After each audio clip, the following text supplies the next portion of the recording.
everybody.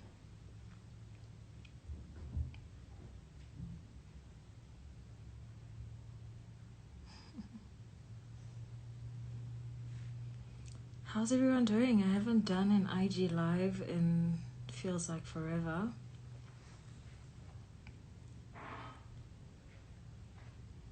So I'm looking forward to connecting with everyone today as we have this conversation with Divya.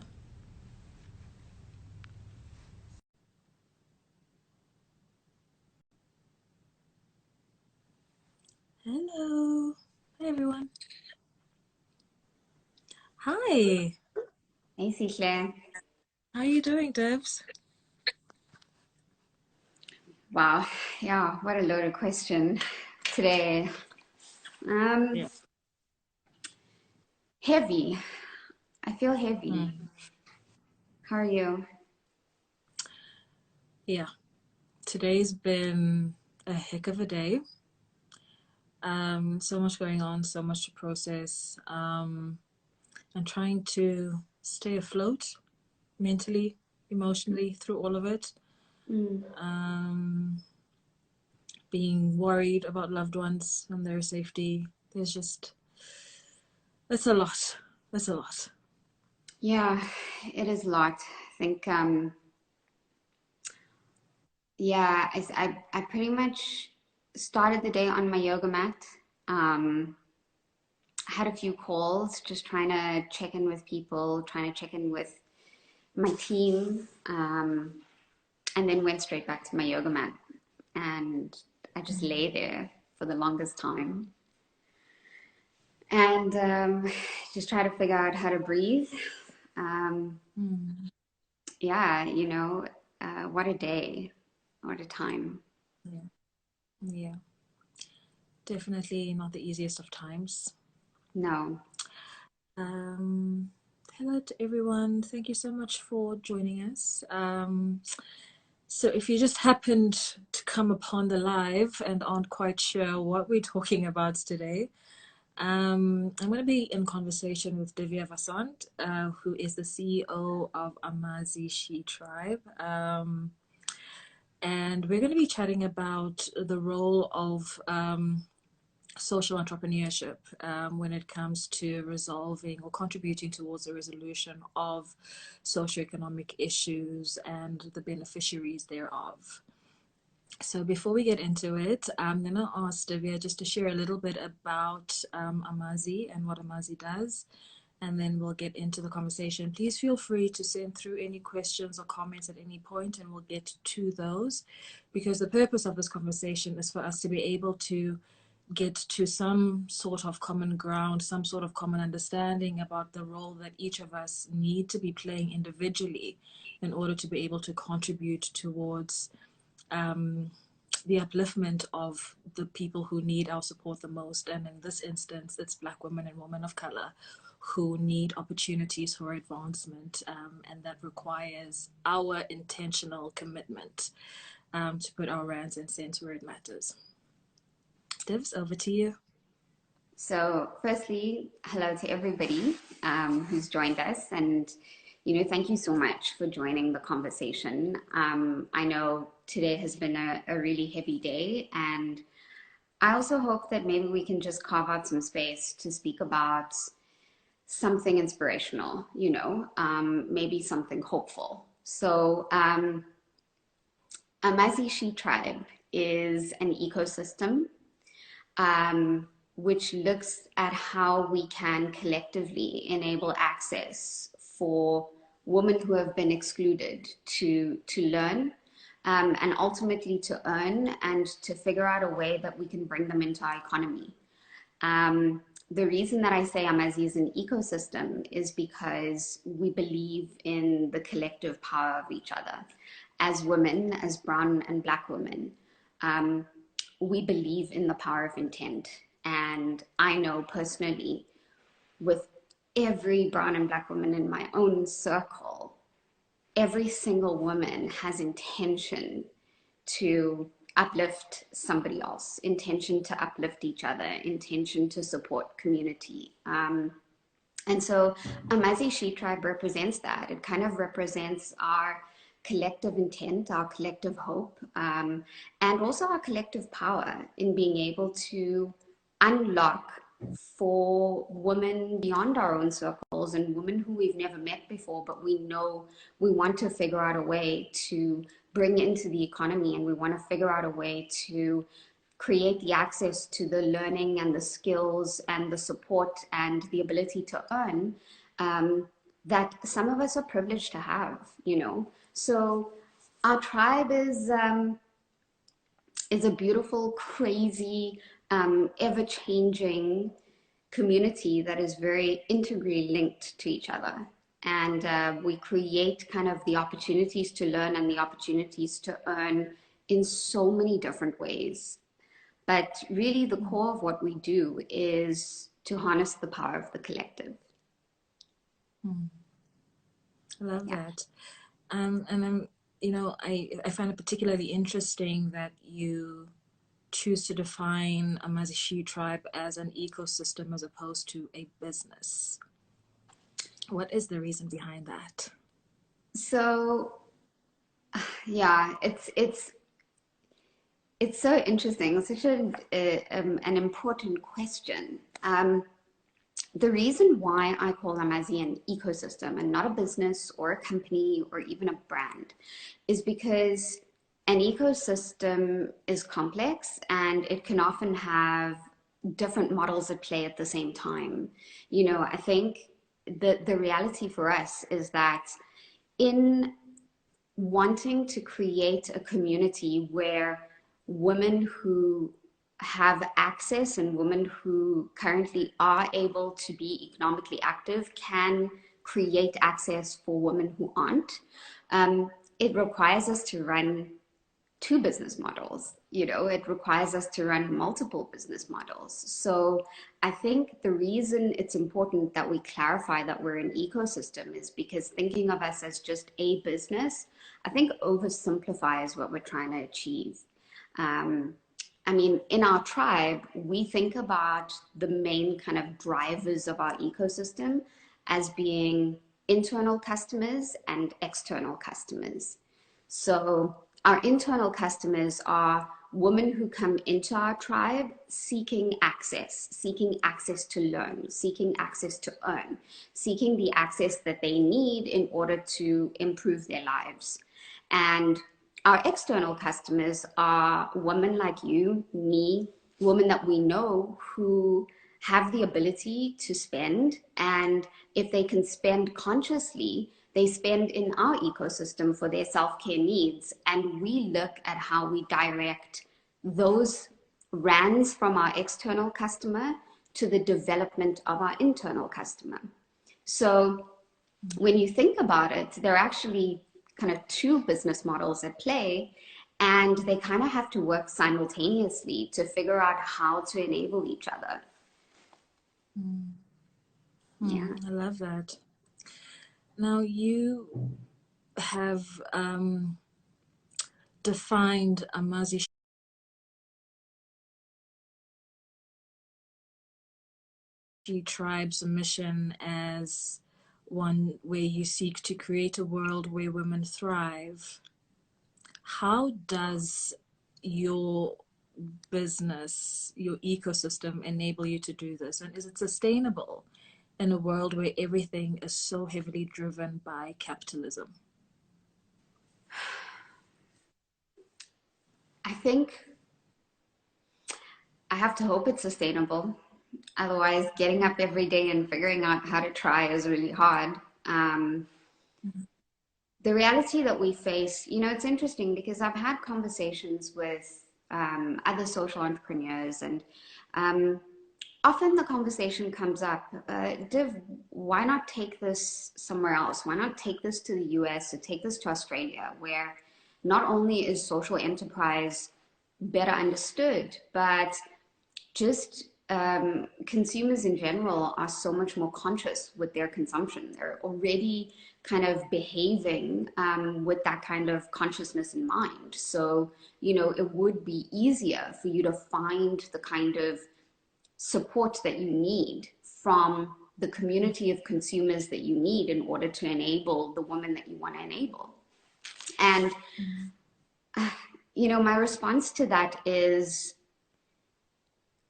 I do it here in South Africa because it's needed here. And I think it is difficult. We currently, you know, we've been for the longest time dealing with this imbalance where we have such an excess demand from our internal customers. You know, at any given point in time, we've got women in the thousands wanting to apply for either our skills development program or access to kind of our online learning portal. And then kind of that overshadows the number of external customers that we have who take the time to consciously think about where they want to spend their money and why. And at some point, I'm hopeful that particularly in South Africa, that we will have more external customers who have thought about how they're consuming, thought about where they're consuming, thought about why they're consuming wherever they're consuming, and direct their efforts towards ecosystems like ours. But the reality is nobody knows. I can't, you know, we can't guarantee it. We can hope for it, we can drive for it, we can advocate for it. And in the interim, we've got to think about the delicate balance between how do we enable as many women as we want to when we're still trying to grow the number of women that help us, you know? So it's tough. It's tough. I think an exercise that I often do with myself is challenge myself on how I'm showing up and how I'm spending and where am I spending and why am I spending where I'm spending. Even if it's something really small, like, you know, I need to kind of restock on some candles that I use for meditation. Where am I going to buy it from? Why am I going to go and look deliberately for a brown woman, a black woman, a woman of color who is making candles? And why am I going to make sure that I direct my rands to her? It's just one or two candles. In the bigger scheme of things, is that going to make a difference? It absolutely is. With my personal care as well, right? I mean, we all have budgets set aside to kind of buy skincare, to take care of ourselves. And sure, those budgets might have changed, they might have decreased, but they're still there. How am I going to use that? You know, am I going to be deliberate in supporting local brands, supporting women of color in skincare? Or am I going to tell myself that it takes too much research or it's inconvenient? Because the reality, Sihle, is if I can't do it myself, why would I request, challenge, encourage other women to do it? Or why would I even hope that other women are going to do it? Absolutely. Yeah. Now, you could have been like so many other businesses and just say, I'm just going to focus on running a self-care business and focus on growing that. And then a percentage of my profits, I'll just donate to an external organization that deals with issues that we are passionate about. Or it could be an organization that supports women in some way, and you kind of just funnel money in that way.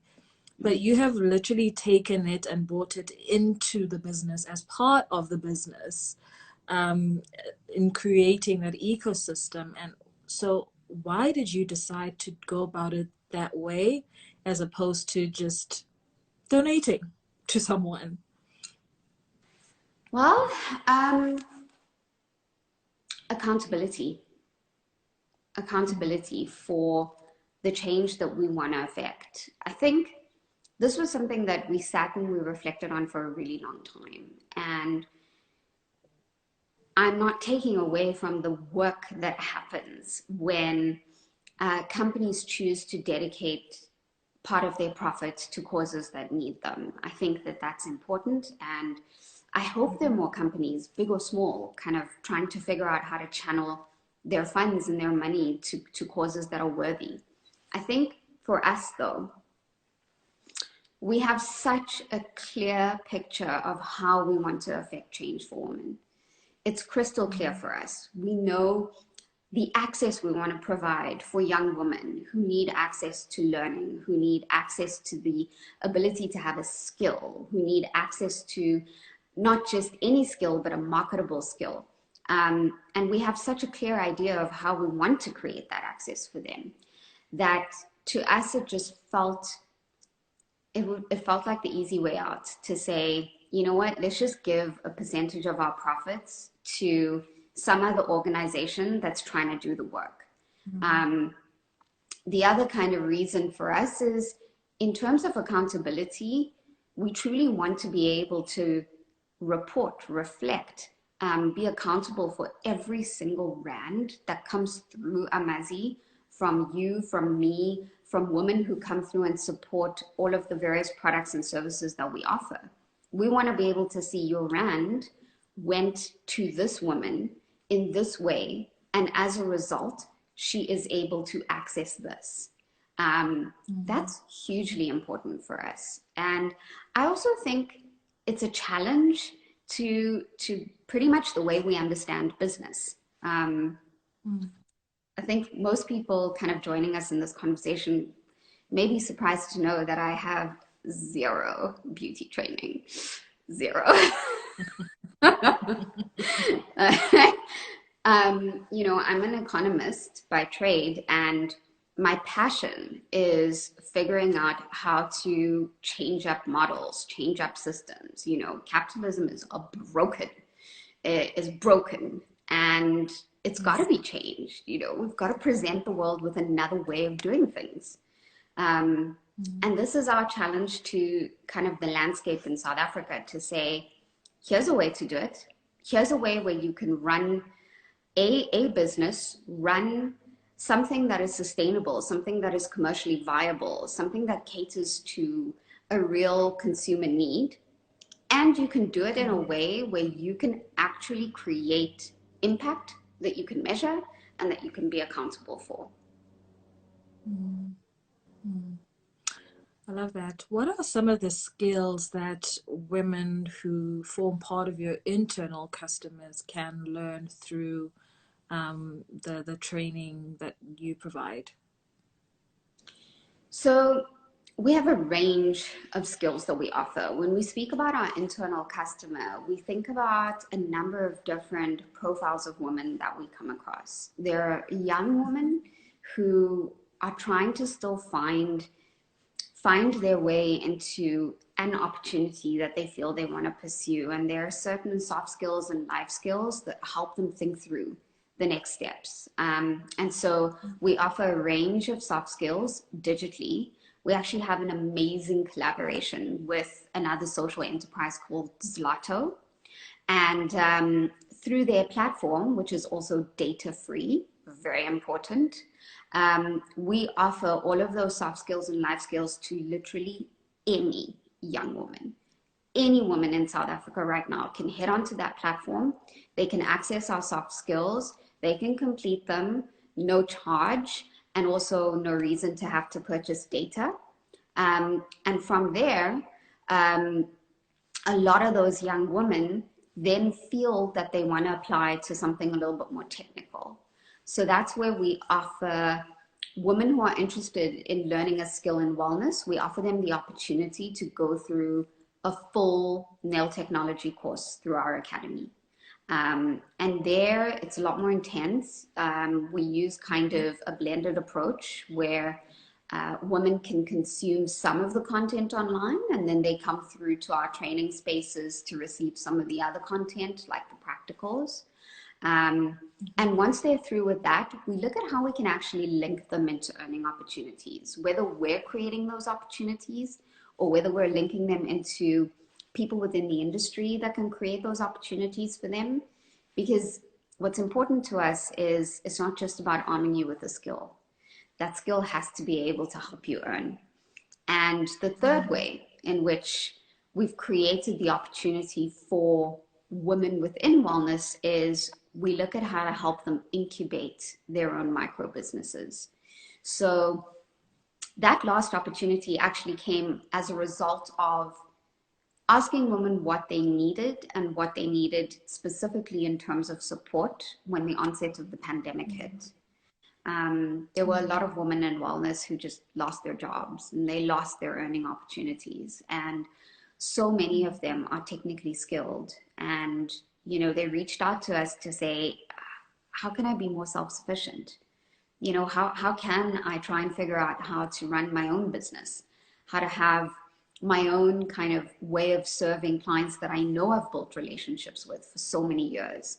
So we take them on a journey where we equip them with the infrastructure that they need, the mentoring that they need, the access to business skills that they need, so that with all of this volatility and this uncertainty we're facing, I mean, we're in the midst of a third wave right now.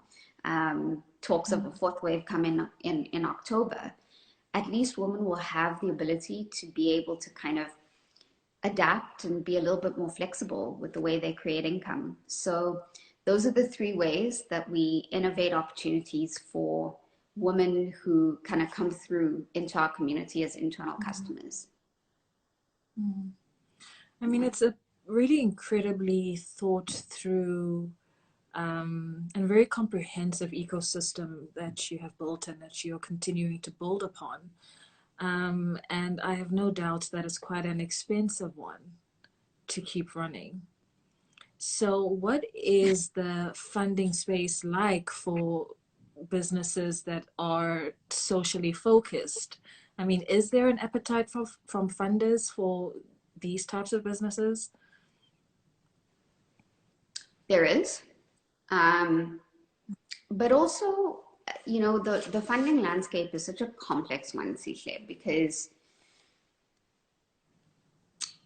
you could access funding that helps you provide the access and the support that an internal customer like ours needs. You could probably access grant funding, you could access some form of impact funding.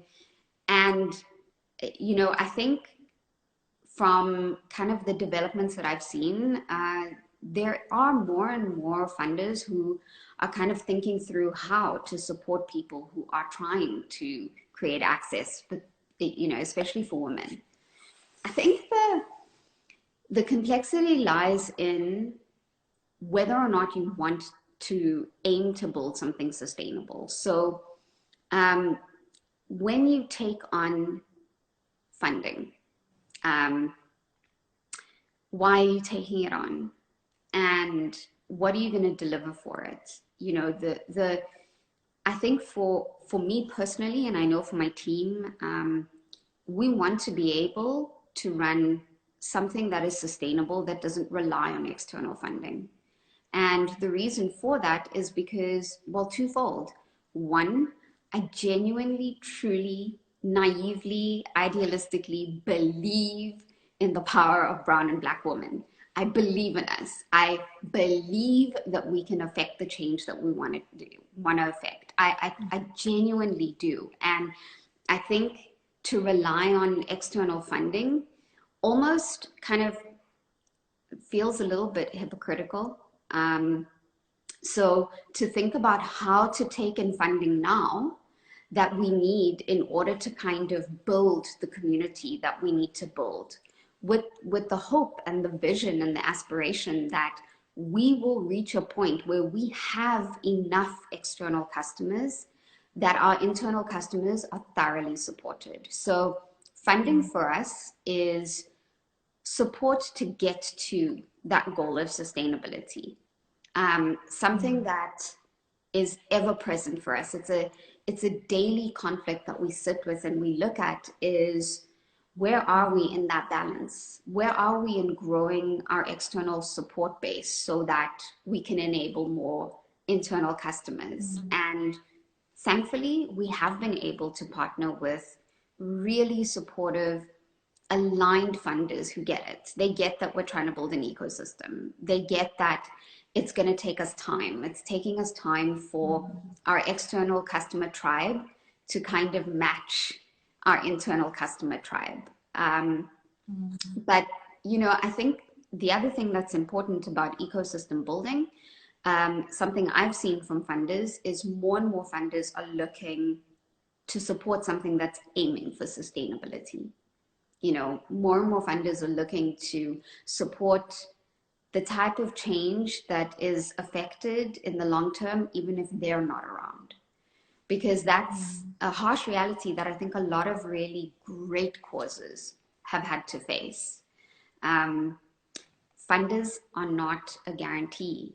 They change, their mandates change, their ability to support you changes. So I think also the need, the responsibility that you have to the change that you feel so passionately about, the responsibility you have is to figure out how to design the way that you affect that change in the most sustainable way possible, you know, because you could have the most amazing program for women, but if it's all reliant on a funder bringing in money, if that funder for whatever reason can't support you any longer, does that mean that all of those women that you have brought into your community, does that mean that they're not supported anymore?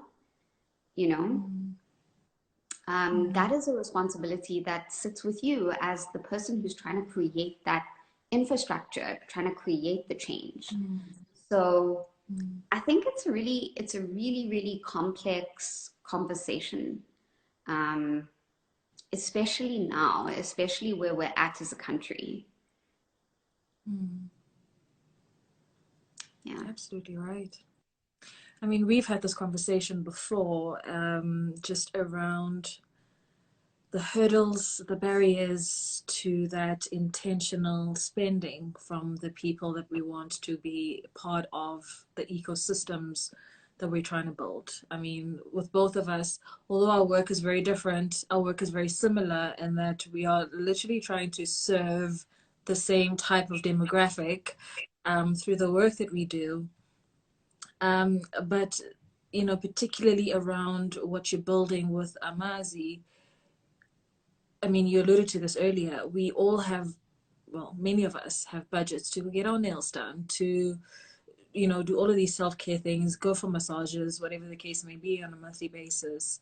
But there still seems to be a blockage when it comes to being intentional about where we go for those services, and in spending money at a particular establishment, who is ultimately benefiting from our rands and cents, and where is that money going? Or are we just kind of going, well, this is what's popular, so that's what I'm going to do, or, well, this is what's more convenient? Because that's the other thing. You know, when you think about work that is impactful, work that may not necessarily be mainstream, convenience always becomes a factor, or people often use that as a cop-out, to be quite honest, to say, well, I mean, I could, but it's inconvenient for me to do that, so I'd rather just do what I've always been doing, even though I could be more impactful in actually just, you know, making the effort to go somewhere different, somewhere new. I mean, you guys have opened up a new space in Rosebank, you know, so it's there. It's just about getting those feet in. Yeah, in the middle of a pandemic, a new space, hey? Yeah. Shasishli, I know we've had so many conversations about this. You know, I've been thinking about it since our last conversation. I've also been thinking for myself, you know, why did I put myself through the exercise that I started doing last year? I think I told you, I mentioned to you that I had a call with a group of women that I'm very close with in my personal circle. And I kind of just asked them to bring to the call their favorite beauty product, right? I didn't give them a reason why, but I was also just trying to test out, you know, are the women in my space, like in my close space, are they intentional? And every single woman that kind of came onto the call brought, firstly, a product that wasn't even South African. There was a lot of Fenty, and I was jealous because, firstly, I don't have any Fenty. Secondly, I couldn't afford it even if I wanted it. But yeah, you know, that was the first observation to me, that okay, even women who I regard as super close to me, aren't thinking about this. Why? You know, these are women who I know these women are conscious, and I know that they want to be conscious, but why is it not happening? And there were a couple of things that went through my mind, because I also started journeying for myself to figure out how to change my own consumption, from my skincare to my food to, if literally anything that I felt was money going on my bank account. I just started trying to ask myself, why? Where is it going? And the first thing I had to confront was, for myself, the narrative that I have. Um, I refuse. I refuse to call myself a consumer anymore. I just refuse. Because the word consumer for me just sounds so lazy, and it just sounds like it's so complacent, it's so accepting, you know. I'm just gonna take, you know, you could be unethical, you could be corrupt, Mm. you could whatever, but I'll consume, and so I'll just take. So I just decided to stop calling myself a consumer altogether. And in my head, even outside of my role at Amazi, I'm an impact investor. That's what I am. I'm an investor. And if I'm an investor, I need to know where my money's going. Mm. And if I want to invest in Woolworths and buy my groceries at Woolworths, then I'm a really shoddy investor, you know. That's the way I've been kind of training myself, because I think it really all starts with you. It starts with the stories you tell yourself. I mean, you talk about this, you know, better than I could, but it starts with the stories you tell yourself. If you tell yourself that you're just a consumer, and you tell yourself you don't have time, you tell yourself that it's convenient, then you've created your limitations already. So there's no amount of you talking about it or me talking about it that's going to bring about change. Mm. Ain't that the truth? Yeah. So, Now, I mean, so you're in a space where your internal customer demand is exceeding your external customer input, whatever you want to call it, right? So how can, for anybody who's going to be watching, who's watching this live now, or who will watch it at a later stage, how can they become active participants and actually contribute to this ecosystem that actually is going to benefit thousands of women, in terms of them being able to have access to skills, soft skills, as you mentioned, or even just the technical know-how and learning how to, you know, start and run their own businesses, particularly now when everything is so precarious. There's so much uncertainty. So many people are having to rethink, relook their careers, how they're going to make money. There's so much uncertainty about whether or not businesses that are employing people will still be running, you know, in the next 2 to 3 months. And so people are having to really think about, if this business goes under and I'm an employee here, what are my options going to be? You know, but absolutely. then there is that portion of us who have a bit more security financially, who are able to know that we'll still be making money. Yes, things will be challenging in many, many different ways, but we still have an income. We still have the privilege of being able to spend money on things that we like and things that we enjoy, and taking care of ourselves. So how do we bridge those two? How can we contribute towards the impact that you are making through the AmaziSheTribe? So in quite a number of ways, actually, you know, it is it is a difficult time right now for any of us to contemplate going and getting our nails done or getting our hair done. You know, there's a lot that we're facing at the moment, and we're hopeful that as the numbers start coming down, more and more people will start going out and seeking self-care services. And when they do, hopefully, they seek it at Amazi. You know, apart from that, though, Sihle, something really important that we have been working on for a long time, but we only launched recently, is our virtual hub. So if anybody goes to our website, you'll find our virtual knowledge hub.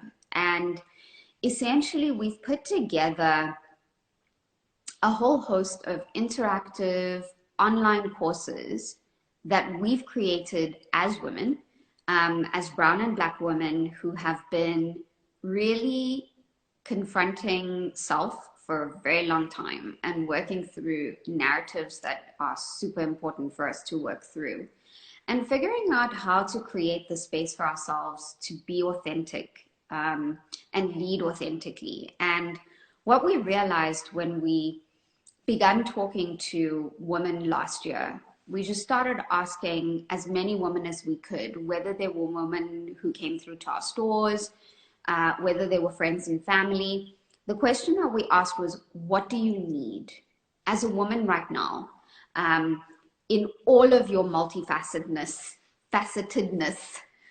in all of the roles that you play as partner, mother, employee, employer, whatever it is, what do you need? And overwhelmingly, women came back saying, space for self, tools. I need to retool. I feel like everything that I learned about how to be, how to care for myself, how to navigate anxiety and stress, I feel like I need to retool because those just don't feel enough anymore.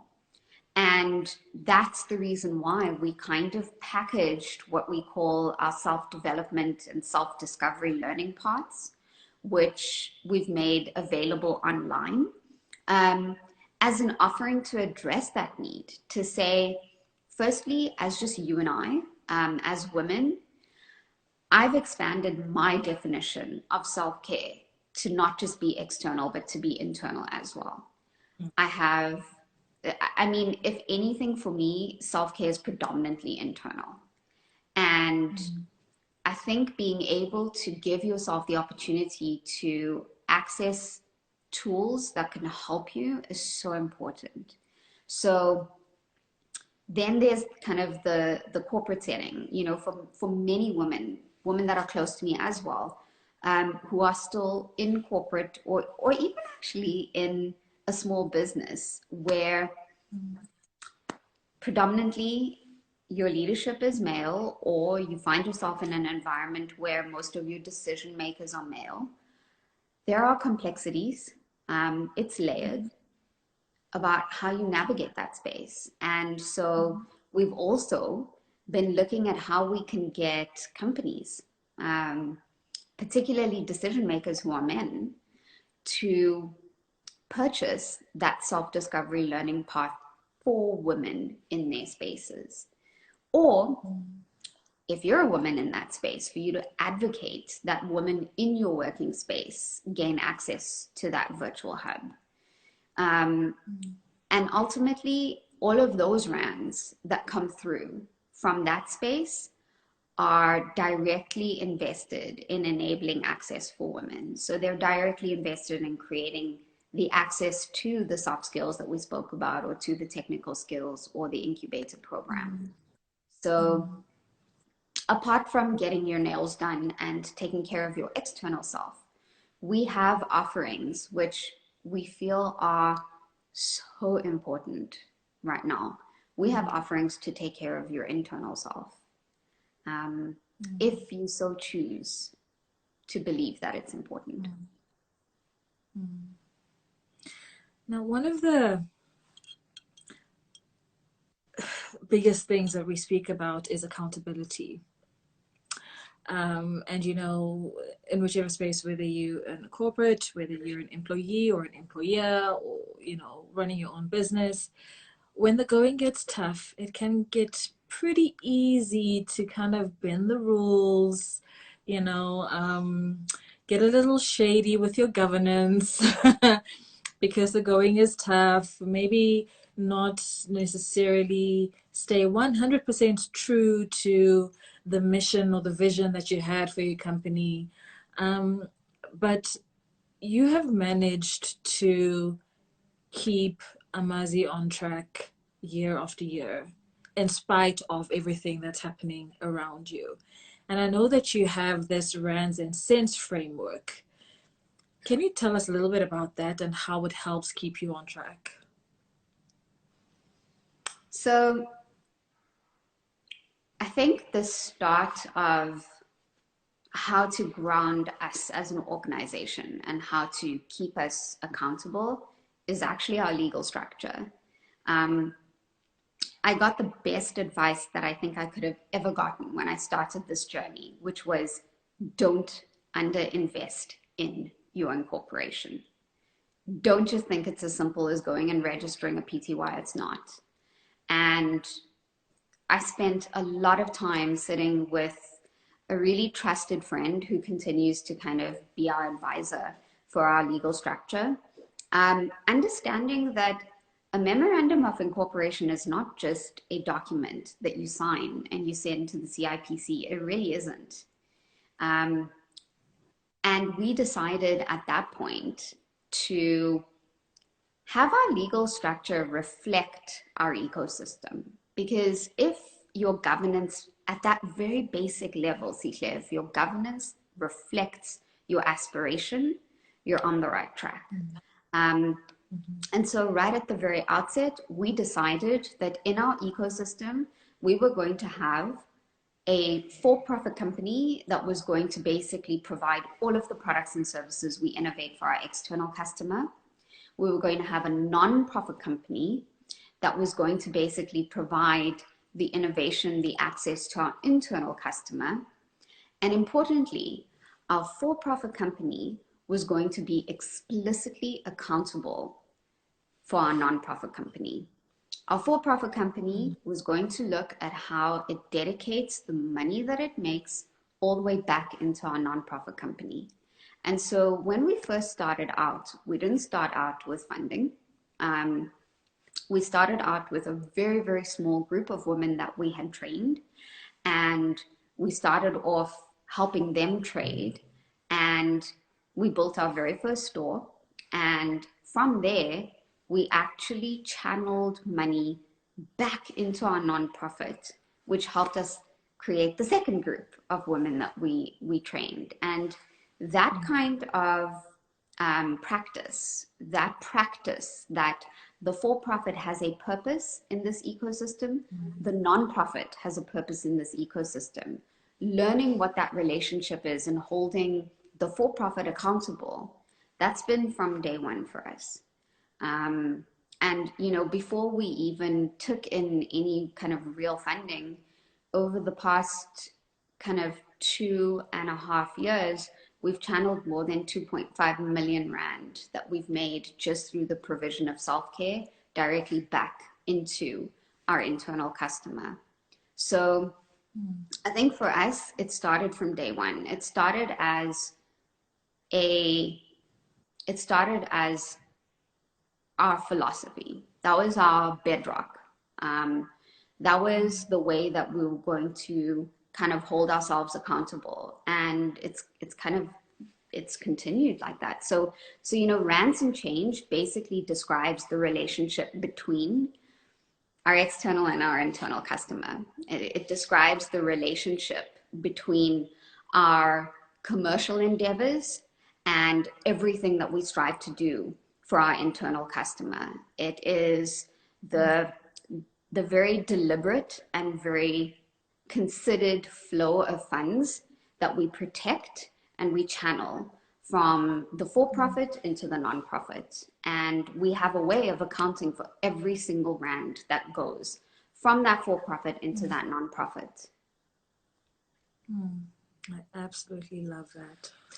For anybody who would be interested in checking out your virtual courses, where can they access that? And for anybody who is planning to do their nails this weekend or something like that, and they're looking for a new place to try out that actually will make a difference to Black and brown women, where can they find Amazi?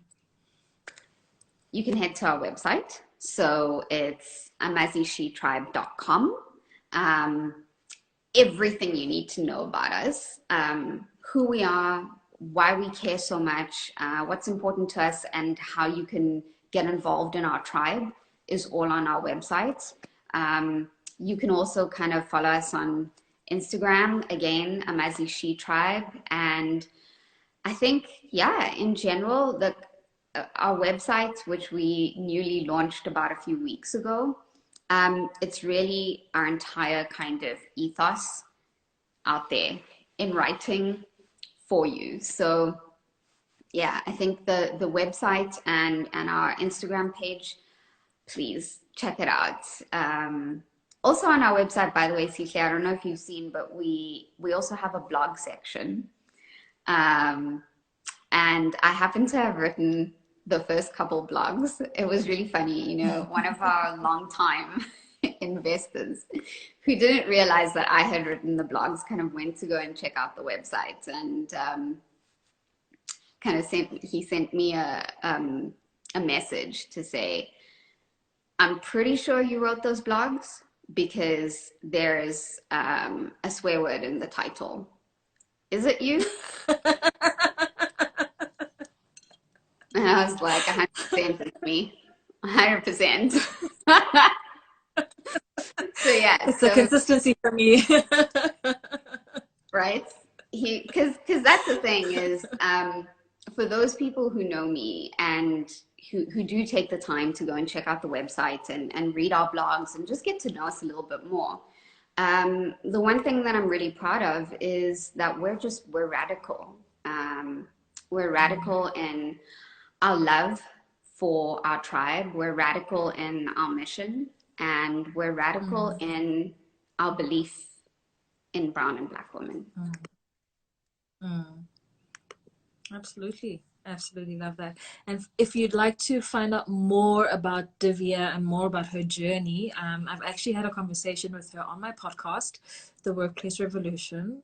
So go over to check that out. It's a really, really incredible conversation. She is a well of knowledge and insights. She is super smart, super brilliant, and she has an incredibly big heart, as you can tell from the conversation that we've had, and her dedication to this work, and making an impact in the lives of women who so desperately need it. And I think that this conversation was an important one for us to have, because it's so important for us to be reminded that we have the capacity to make a difference.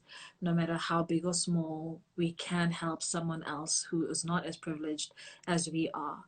And we cannot continue to wait for other people to provide the solutions. We cannot continue to wait for the government to do something.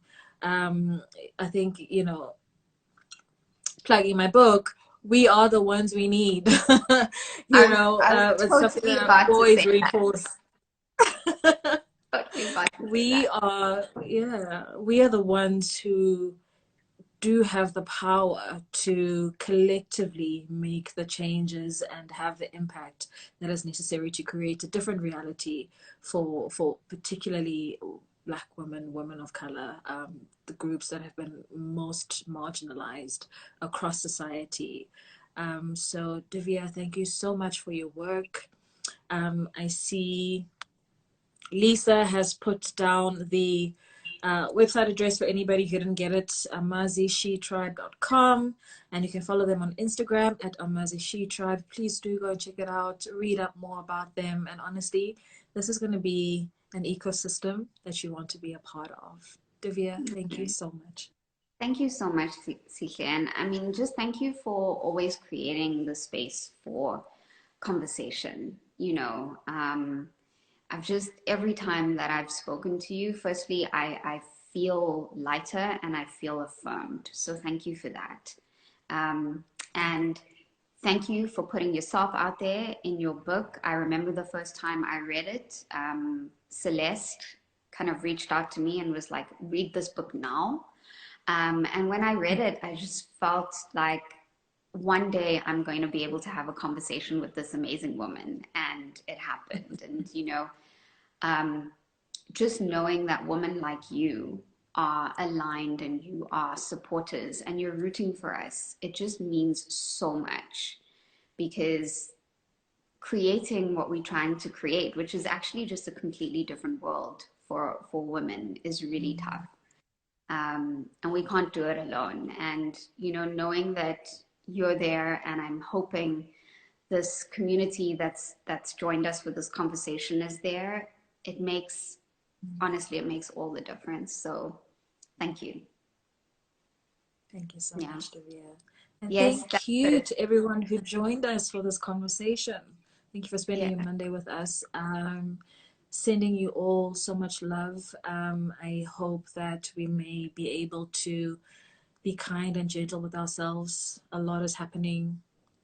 Nothing is normal. And, may we all feel that it's okay to take time out. It's okay to slow down, to switch off, to process everything that's going on, because it is a lot. And may we also be kinder to each other as much as we can be, and lead with love and empathy always. Have a fantastic absolutely. Monday evening. Thank you, Sihle. Thank you. Bye. Bye.